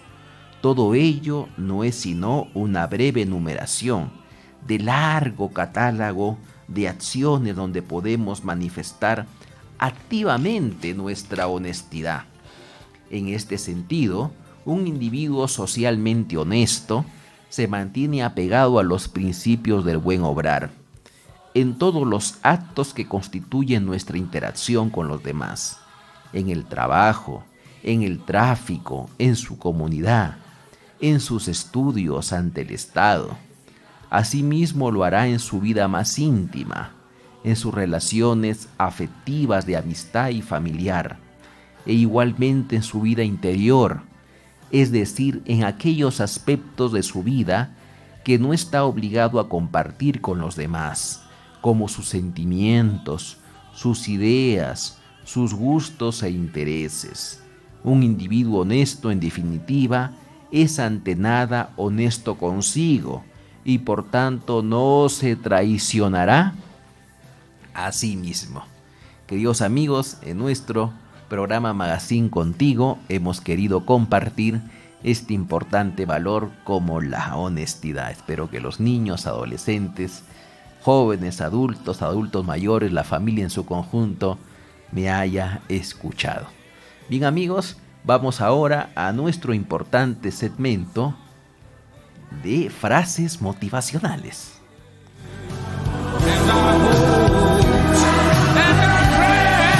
Es contigo, frases motivacionales.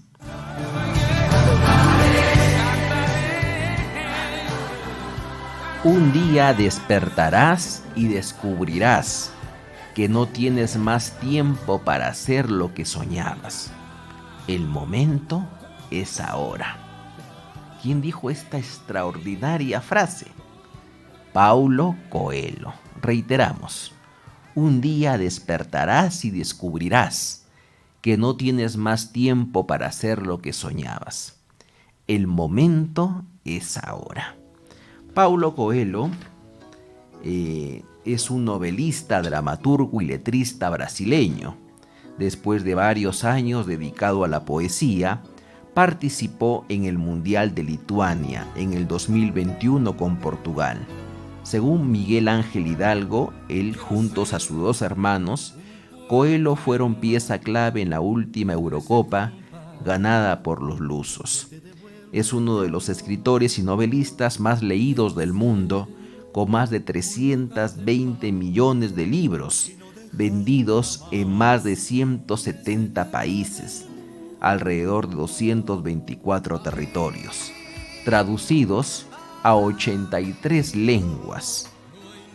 Es el escritor con mayor número de seguidores en las redes sociales, alcanzando cifras importantes. Desde octubre del 2002 es miembro de la Academia Brasileña de las Letras. Ha recibido destacados premios y reconocimientos internacionales. Bien amigos, este fue nuestro segmento Frases Motivacionales, con un lindo mensaje que estoy seguro penetrará en el alma y en el corazón de nuestros gentiles radioescuchas y cibernautas. Vamos ahora, queridos amigos, a un segmento muy importante: tips de cultura política.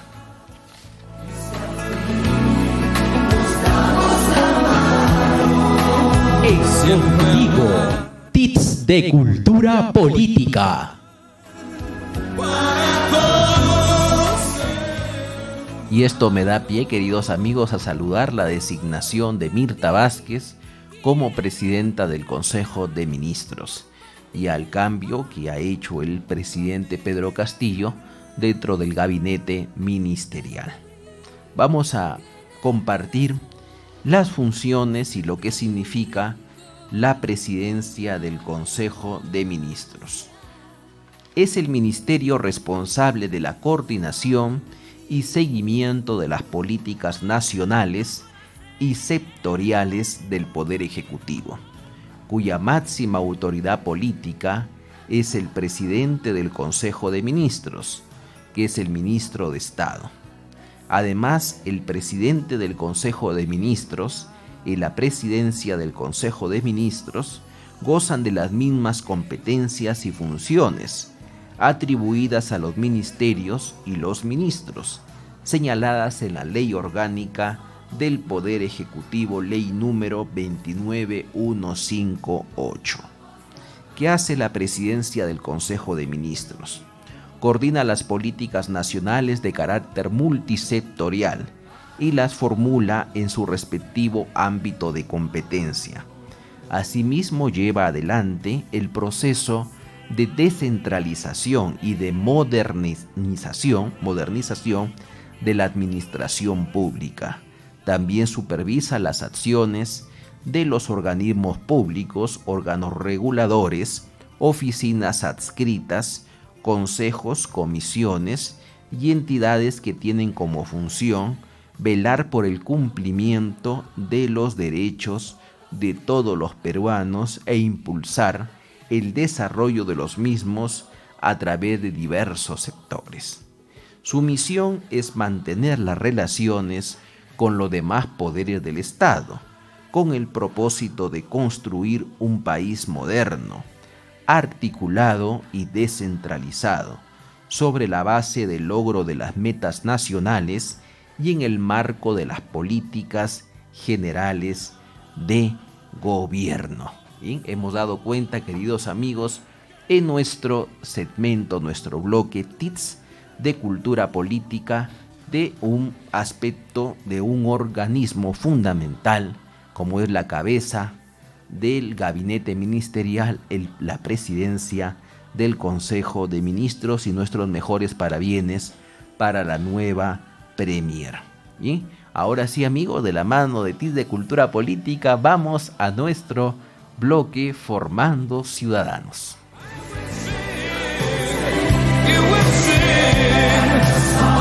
Contigo, Formando Ciudadanos. Continuamos con nuestro especial respecto a nuestro programa La Ciudadanía desde la escuela. Cualquier forma de ciudadanía se construye a partir del reconocimiento de un conjunto de derechos y deberes. La manera como las autoridades y la ciudadanía se ubican y asumen esos derechos y deberes define en buena medida el tipo de ciudadanía que existe en la práctica en una determinada sociedad.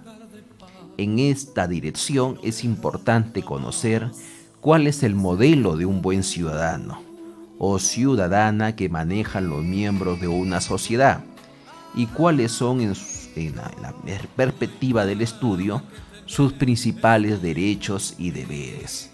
Asimismo, es importante conocer qué es lo que piensan en general ciudadanos y ciudadanas de la diversidad cultural y la igualdad de género. ¿Qué es ser un buen ciudadano o ciudadana? A diferencia de lo que se observa cuando se pregunta por la democracia, la respuesta de los actores entrevistados presentan diferencias importantes cuando lo que está en consideración son las principales características de un buen ciudadano o ciudadana. Esto se explica en buena parte por el lugar que ocupan y el rol que cumplen en el sistema educativo. Para los estudiantes de sexto de primaria y el cuarto de secundaria, un buen ciudadano es aquel que demuestra respeto por las autoridades, obedece siempre las leyes y las normas, respeta a la gente con opiniones diferentes de las propias y conoce la historia del Perú. Para los padres y madres de familia, en cambio, lo principal es votar siempre en las elecciones y respetar las opiniones de las demás personas, aun cuando sean diferentes de las de uno. En un segundo lugar, se menciona el deber de pagar los impuestos, así como obedecer siempre las leyes y las normas. De otro lado, para los docentes, la principal característica de un buen ciudadano o ciudadana es respetar a la gente con opiniones distintas de las de uno. Le siguen a ello obedecer siempre las leyes y las normas y pagar los impuestos. Es necesario destacar que uno de cada 4 docentes menciona también que un buen ciudadano es aquel que vigila que las autoridades públicas actúen de manera correcta, lo cual estaría en consonancia con el hecho de que menos de 1/5 parte de los maestros considera que hay que demostrar respeto por las autoridades. Como puede verse, las nociones de ciudadanía entre los principales actores del sistema educativo en el país giran alrededor de 2 ejes. Por un lado está el respeto a las autoridades, las leyes y las normas, y por el otro lado el respeto a las opiniones de los demás, aun cuando no la compartan. Con respecto a lo primero, podríamos decir que se trata de una concepción de ciudadanía más tradicional, apegada a la idea de preservación de un sistema que depende del acatamiento de reglas y el mantenimiento de ciertas jerarquías. En lo que respecta a lo segundo, es interesante destacar que por lo menos en un plano discursivo, el respeto frente a las diferencias de opiniones o posiciones se ha instalado en los principales actores del sistema educativo peruano. Esto estaría más vinculado con una idea de ciudadanía afín a una convivencia positiva en medio de la diversidad. Una ciudadanía que trasciende la exigencia del cumplimiento de reglas. De otra parte, cabe destacar que son los docentes quienes tienen una percepción más adecuada en relación con los deberes de los ciudadanos y ciudadanas. Dicha percepción incluye los 2 ejes generales a los que hemos hecho referencia en el párrafo anterior. pero incorpora además aspectos específicos, como la obligación de pagar impuestos y la responsabilidad de vigilar que las autoridades públicas actúen correctamente. Esto último en particular podría apuntar a una concepción de ciudadanía que incorpora la variable de la participación en los asuntos públicos y la idea de cumplir con los deberes frente al Estado, lo cual es muy importante introducir en el trabajo escolar. Sobre el tema de la participación, sin embargo, hay que decir que en general las distintas formas en que ésta podría darse no son especialmente valoradas como características de un buen ciudadano. Así, todos los actores entrevistados otorgan a la participación en protestas contra leyes injustas, el seguimiento activo de la actualidad política o la incorporación a un partido político la menor cantidad de menciones. Finalmente, quisiéramos resaltar el hecho de que solo una cuarta parte de los docentes entrevistados considera que conocer la historia del Perú constituye una característica del buen ciudadano, lo cual estaría planteando un serio reto para trabajar la ciudadanía desde la escuela, incluyendo una perspectiva histórica. Y esta es una importante reflexión respecto a este trabajo fundamental que se ha desarrollado en nuestro país de la ciudadanía desde la escuela. Hay países como por ejemplo Venezuela, al margen de su ideología política, como Cuba, que están muy preocupados, muy ocupados en la construcción de verdaderos ciudadanos y ciudadanas en el futuro, y trabajan con los muy niños desde el nivel inicial.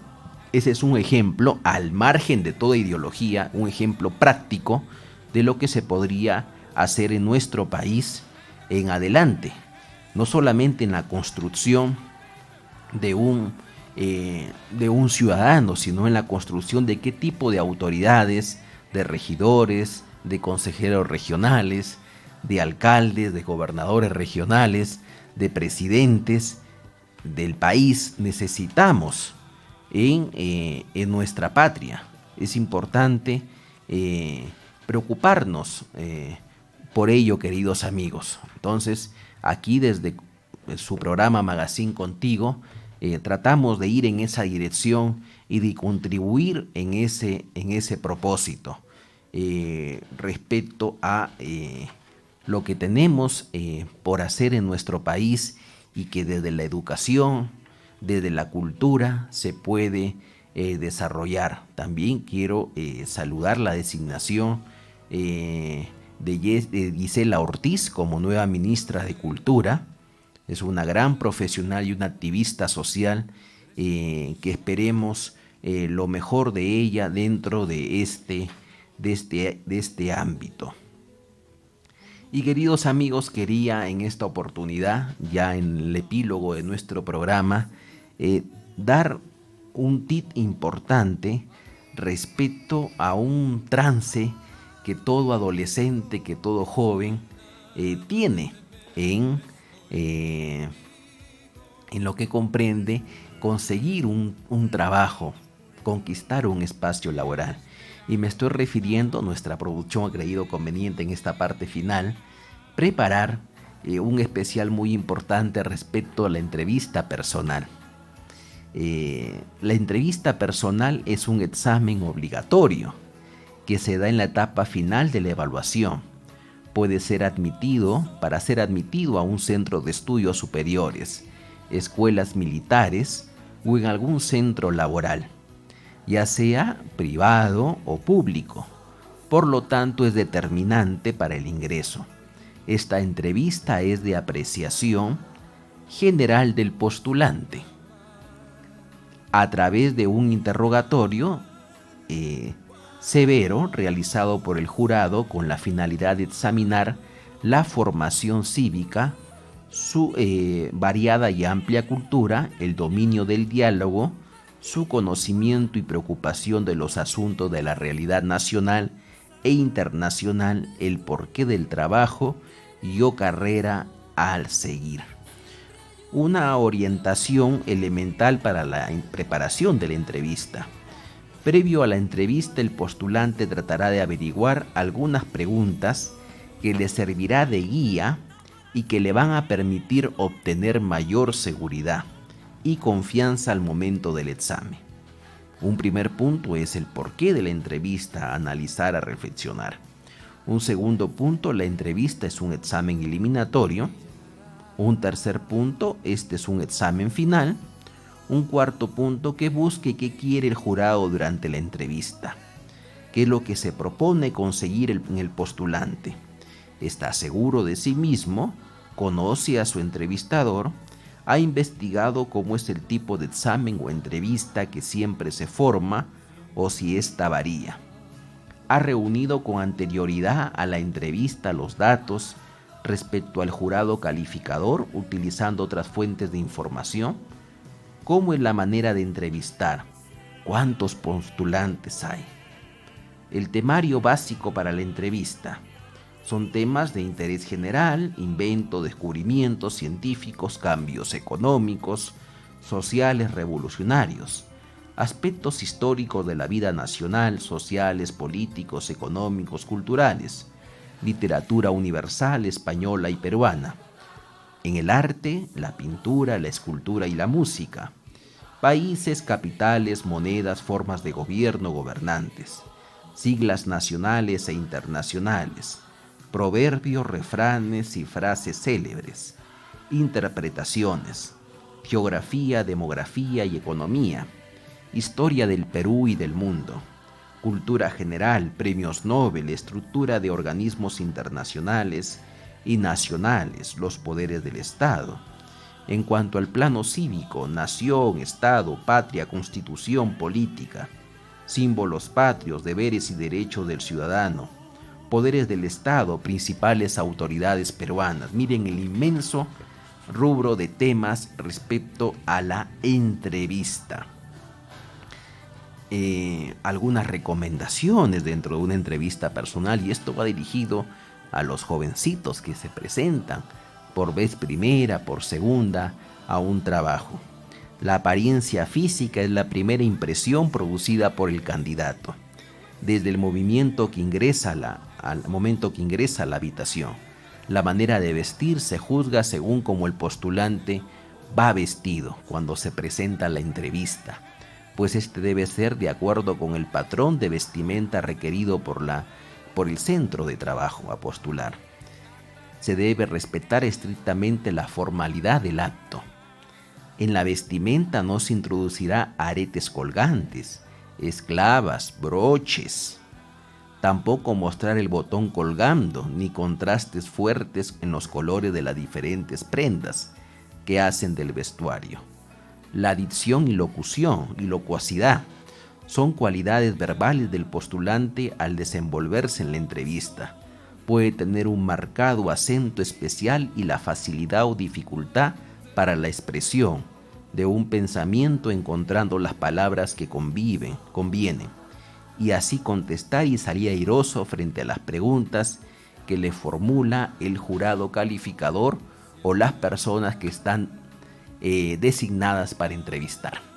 Espero que estos tips laborales le haya servido, queridos amigos, en nuestra 17ª emisión. Nosotros nos vemos el próximo sábado a las 9 de la mañana.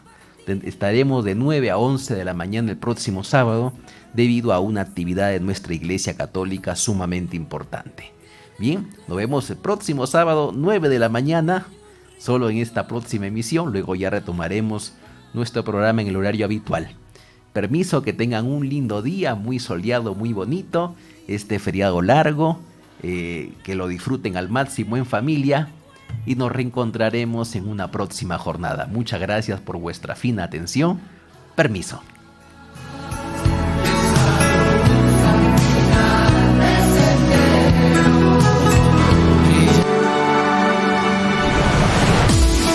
Esta fue una edición muy especial de nuestro programa Magazine Contigo.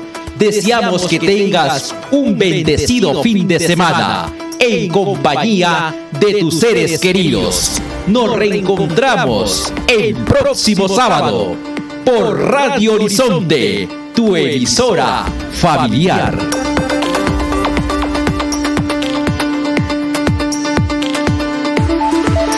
Pontificia Universidad Católica del Perú.